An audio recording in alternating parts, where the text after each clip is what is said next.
From iHeart Podcasts, Supreme, The Battle for Roe, tells the story of the unlikely champions behind the landmark case Roe v. Wade. Starring Maya Hawke as 26-year-old lead attorney Sarah Weddington. We're challenging the Texas abortion laws in federal court. And Academy Award nominee William H. Macy as Supreme Court Justice Harry Blackmun. Time is not the most important factor. Getting it right is. Listen to the podcast Supreme, The Battle for Roe on the iHeartRadio app, Apple Podcasts, or wherever you get your podcasts.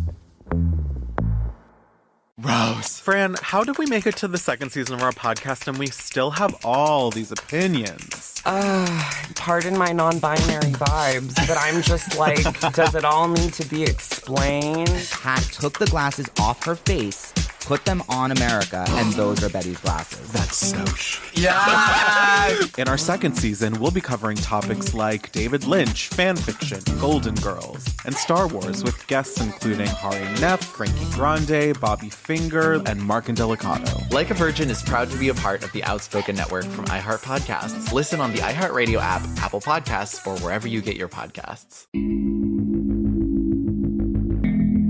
Hello. From Wonder Media Network, I'm Jenny Kaplan, and this is Womanica. This month, we're talking about adventurers, women who refuse to be confined. They push the boundaries of where a woman could go and how she could get there. Today, we're talking about a housewife-turned-cyclist who went on to become the first woman to bicycle around the world. Please welcome Annie Londonderry.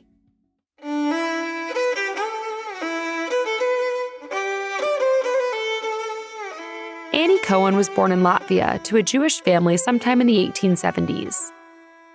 Her family immigrated to Boston, Massachusetts when she was young. Annie's life in Boston was pretty ordinary. She cared for her siblings, sold advertising space at a newspaper, and married young.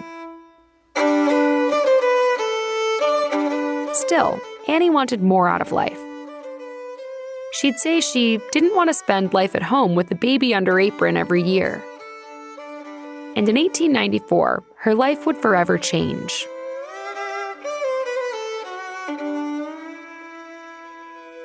One day, she overheard two Boston businessmen debating whether or not women were as physically capable as men.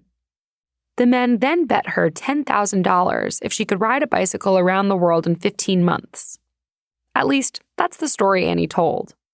According to Annie's great-grandnephew and historian, those businessmen didn't really exist. The bet was just a story she made up to sensationalize her trip. Wager or not, in June of 1894, 23-year-old Annie left her husband and 3 small children to cycle around the world. Her trip began at the Massachusetts State House in front of a crowd of 500 people.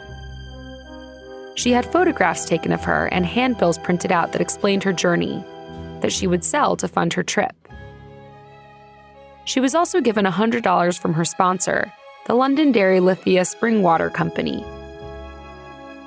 In return, she placed an advertisement for the company on her bike. She also dropped her husband's last name and took on the name Annie Londonderry for the duration of her trip. Annie was off. Wearing a long skirt, tailored jacket, and neat bow tie, Annie carried with her only a change of underwear and a pearl-handled pistol. Annie soon learned her outfit was not the most comfortable to cycle in. She traded her skirt for bloomers and eventually a men's riding suit. Annie cycled down to New York before heading west to Chicago. She then hit her first roadblock. There was no way Annie could bike through the Great Plains before winter hit. Annie's trip would be cut short before it really began, but she resolved to continue. There were no mileage rules, so Annie devised an alternate route. She rode back to New York and hopped on a ship to France.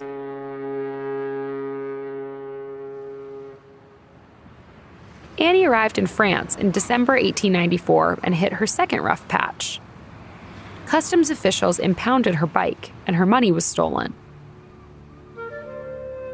Then, the French press declared that she was too muscular to be a woman. Annie didn't let this deter her trip. She rode her bike out of Paris down to Marseille and then hopped on a ship to Egypt. Then she traveled by boat from Yemen to Sri Lanka. From there, she rode and sailed through Asia before making the trek from Japan back to America.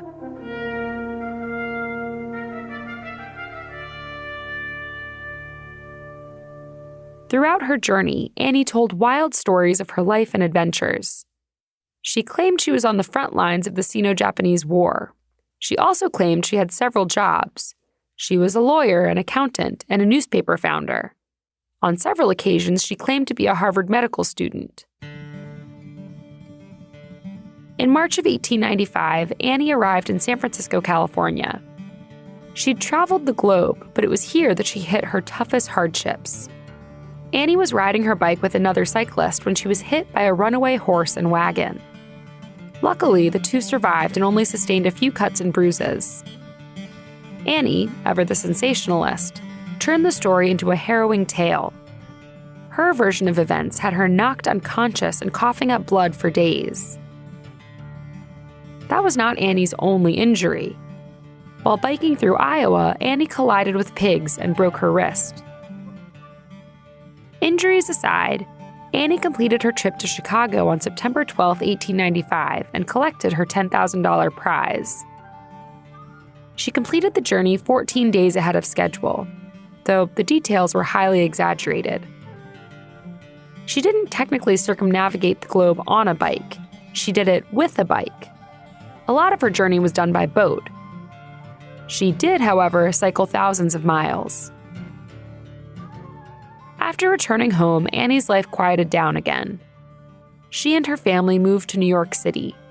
She wrote an article for the New York World under the byline, "The New Woman," detailing her journey. Well, she wrote a highly suspect account of her journey, at least. Annie Londonderry's journey symbolized women's independence in a time when women did not have the right to vote. Though much of her story was embellished, she was still able to break popular conception of what it was to be female. Her life was honored by her great-grandnephew, Peter Zoitlin, in 2 books. Annie Londonderry died on November 11, 1947, of a stroke. All month, we're talking about adventurers. For more information, find us on Facebook and Instagram at Womanica Podcast. Special thanks to Liz Kaplan, my favorite sister and co-creator. Talk to you tomorrow. From iHeart Podcasts, Supreme, The Battle for Roe, tells the story of the unlikely champions behind the landmark case Roe v. Wade, starring Maya Hawke as 26-year-old lead attorney Sarah Weddington. We're challenging the Texas abortion laws in federal court. And Academy Award nominee William H. Macy as Supreme Court Justice Harry Blackmun. Time is not the most important factor. Getting it right is. Listen to the podcast Supreme, The Battle for Roe on the iHeartRadio app, Apple Podcasts, or wherever you get your podcasts. Rose. Fran, how did we make it to the second season of our podcast and we still have all these opinions? Pardon my non-binary vibes, but I'm just like, does it all need to be explained? Pat took the glasses off her face, put them on America, and those are Betty's glasses. That's so Yeah! In our second season, we'll be covering topics like David Lynch, fan fiction, Golden Girls, and Star Wars with guests including Hari Neff, Frankie Grande, Bobby Finger, and Mark Indelicato. Like a Virgin is proud to be a part of the Outspoken Network from iHeart Podcasts. Listen on the iHeartRadio app, Apple Podcasts, or wherever you get your podcasts. Hi, everybody. It's me, Katie Couric. Did you know I have a newsletter called Wake Up Call that goes out 6 days a week? It has everything you need to know to start your day. The candidates to watch in 2024, my latest podcast interview with Michael J. Fox, the best things to eat for gut health, summer fashion trends, the truth about CBD, and so much more. Head to katiecouric.com, that's KATIECOURIC.com to sign up, and I'll see you in the morning, just like old times.